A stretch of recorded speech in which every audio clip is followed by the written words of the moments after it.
शुभ सकाळ सम्मान्य प्रधान शिक्षक शिक्षक शिक्षयित्री वृंद और मोर छोट बड़ भाई और भौणी मैंने मु श्रीनामर पंचम श्रेणी ग विभाग छात्री आज मुझे प्रकृत बंधु विषय किसी कहवाक जाऊँगी।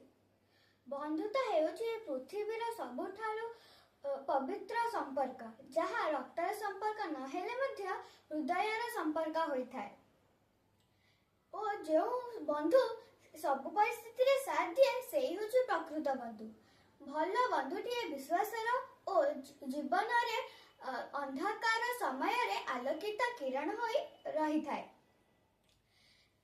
और से सांग को नुआ स्वप्न देखैबाकू और संघर्ष करबाकू प्रेरणा दिए।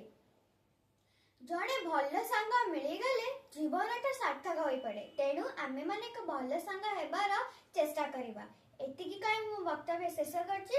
धन्यवाद। आपण दिन शुभमय रहू।